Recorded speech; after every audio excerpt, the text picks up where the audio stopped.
बांग्लादेश में quota system के खिलाफ तालीमी इदारों की बंदिश के बावजूद मुजाहरे जारी हैं। फिर बांग्लादेश में इंडिया और चाइना दोनों का असर रसूख है, लेकिन शेख हसीना की हुकूमत इंडिया के करीब समझी जाती है। में हलाकतों की तादाद 39 तक पहुंच गई है।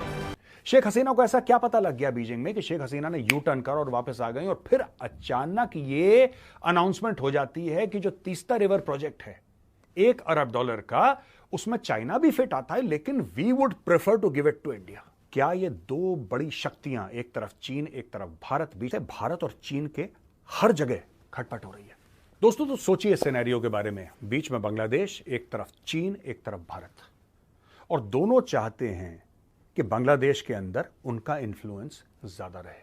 तो जिस तरह भारत ने सपोर्ट की थी बांग्लादेश को, शेख हसीना वाजिद के वालिद साहब को उस वक्त, तो वो बहुत बड़ी एक बांग्लादेश के लिए बहुत अच्छा।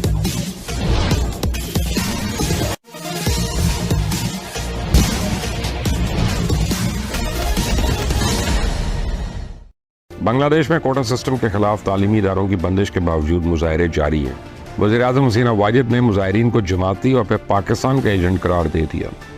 अखबारी कॉन्फ्रेंस से एक प्रेस कॉन्फ्रेंस से खिताब करते हुए उन्होंने कहा कि बांग्लादेश में अगर मुफ्ती बानी की औलाद को नौकरी नहीं मिलेगी तो क्या 1971 के खूनी रज़ाकारों उनकी औलादों को नवाजा जाए। तो इसके बाद से जामियात में कुछ नए नारे गूंज रहे हैं। उस बाजार में अवामी लीग और छात्रों लीग के तमाम दफातर जला दिए गए। उन हंगामों में अब तक काफ़ी तलबा हलाक हो चुके हैं, जबकि दर्जनों जख्मी हैं। इस तमाम मामले को जियो पॉलिटिक्स की ऐनक से देखने की भी ज़रूरत है, क्योंकि वज़ीर-ए-आज़म शेख हसीना वाजिद की जानिब से चाइना के दौरे से पहले वापस आने और इंडिया को इंतहाई अहम तरक्याती मनसूबा यानी तीस्ता मास्टर प्लान की तकमील की जिम्मेदारी सौंपने के बाद बांग्लादेश की चाइना और इंडिया के साथ रवाबित ज़ेर बहस है। ऐसा शेख हसीना को क्या पता चल गया वहां पे, ये बेटी की तबीयत खराब है, आई डोंट बाय दिस, ये स्टोरी ही गड़बड़ है।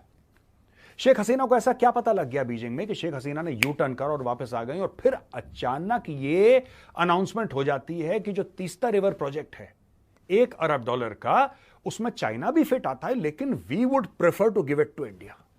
ये डायलॉग कहां से आ गया भाई बीच में कि हां हम मानते हैं कि चाइना इस प्रोजेक्ट के लिए फिट है, लेकिन हम ये प्रोजेक्ट इंडिया को देना चाहते हैं।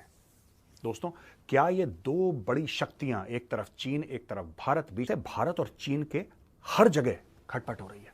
दोस्तों तो सोचिए इस सिनेरियो के बारे में, बीच में बांग्लादेश, एक तरफ चीन एक तरफ भारत, और दोनों चाहते हैं कि बांग्लादेश के अंदर उनका इन्फ्लुएंस ज्यादा रहे। भारत ये सब हरकतें नहीं करता कि किसी देश में ये करवा दिया ये करवा दिया, लेकिन चाइना करवाता है मीडिया। तो दोस्तों देश ऐसा करते हैं, क्या ऐसा हो सकता है? मेरा सवाल सिंपल सा है, क्या ऐसा हो सकता है, क्या ऐसा कोई सिनेरियो है जहां पे हम ये देखें कि चीन बांग्लादेश के अंदर एक जानते हुए कि एक प्रॉब्लम है, ये जो कोटा वाला मामला है, जानते हुए कि एक प्रॉब्लम है, वहां पे एक फॉल्ट लाइन है समाज में, क्या उसका चीन फायदा उठा रहा है? क्या वो भड़काने की कोशिश कर रहा है? क्या वो ये चाहता है कि शेख हसीना की सरकार गिर जाए? और क्या यही जानते हुए शेख हसीना ने अपनी ट्रिप कट शॉर्ट करी? क्योंकि मैं ये मानने को तैयार नहीं हूं कि कोई हेड ऑफ स्टेट वहां पे गया और उसको जानबूझ के मीडिया अटेंशन नहीं दिया, क्योंकि चाइना इस मामले में बड़ा पर्टिकुलर है। देखिए, पाकिस्तान तो बांग्लादेश के बारे में कोई कमेंट नहीं करता, so why mentioning Pakistan all the time? Pakistan को मेंशनिंग करने से उनको क्या फायदा मिलेगा? अब एक तरफ हम देखते हैं कि जी पाकिस्तान जो है वो खामोश है, ये चाहता है कि बांग्लादेश के साथ ताल्लुकात अच्छे हों। बांग्लादेश नहीं चाहता, क्योंकि शेख हसीना वाजिद पिछले कितने सालों से जो रूल कर रही हैं वो एक थ्योरी के तहत रूल कर रही हैं, और वो थ्योरी ये है कि पाकिस्तान को डिस्कस करते रहो। अब प्रो इंडिया उनका एक स्टैंड है, जो कि उनका हक है प्रो इंडिया होना। अगर उनको फायदा मिल रहा है, अगर उनका नेशनल इंटरेस्ट में है, तो उनको होना चाहिए। क्योंकि अगर आप 1971 में चले जाए तो जिस तरह भारत ने सपोर्ट की थी बांग्लादेश को, शेख हसीना वाजिद के वालिद साहब को उस वक्त, तो वो बहुत बड़ी एक बांग्लादेश के लिए बहुत अच्छा। शेख हसीना ने चाइना के दौरे से वापसी पर सहाफ़ियों से बात करते हुए कहा कि इंडिया और चाइना दोनों तीस्ता मंसूबे में दिलचस्पी रखते हैं, लेकिन वो चाहती हैं कि इंडिया इस मंसूबे को मुकम्मल करे। तो इंडिया को $1 अरब के रिवर डेवलपमेंट प्रोजेक्ट से मुतल्लिक सिक्योरिटी खर्चात थे, क्योंकि अगर ये मंसूबा चाइना के पास चला जाता तो इंडिया के लिए बड़ा धचका था। तो ये 414 किलोमीटर तवील दरिया इंडिया से बांग्लादेश में बहता है। तो इसका सवाल यह है कि इस प्रोजेक्ट में दरअसल है क्या। इस प्रोजेक्ट के तहत सैलाब को कंट्रोल करने, मट्टी के कटाव को रोकने और ज़मीन का बेहतर इस्तेमाल किया जाएगा। तो इस मंसूबे के तहत बांग्लादेश की जानिब एक बैराज तामीर किया जाना है। कई मकामात पर तेस्ता की चौड़ाई 5 किलोमीटर है, इसे कम किया जाएगा। बाज़ मकामात पर दरिया की गहराई भी बढ़ाना पड़ सकती है और पुश्तों तक को मजबूत करना पड़ सकता है। और इस मंसूबे के ज़रिए साहिली इलाकों में रहने वाले लोगों के लिए मुश्किलात में भी कमी आएगी। तो जून के महीने में जब शेख हसीना ने इंडिया का दौरा किया तो उन्होंने प्रोजेक्ट पर खासी बहस भी हुई थी, क्योंकि तकरीबन $1 अरब का ये प्रोजेक्ट इंडिया के लिए बड़ा हसास था। इस मंसूबे को चाइना के हाथ से निकालना इंडिया के लिए बड़ी खुशी की बात है, क्योंकि जनूबी एशिया में चाइना का बढ़ता हुआ असर रसूख इंडिया के लिए एक अरसे से तशवीश का बाइस रहा। फिर बांग्लादेश में इंडिया और चाइना दोनों का असर रसूख है, लेकिन शेख हसीना की हुकूमत इंडिया के करीब समझी जाती है। कहा जा रहा है कि शेख हसीना ने चाइना जाते हुए जो मनसूबा बनाया था वो हासिल नहीं हो सका।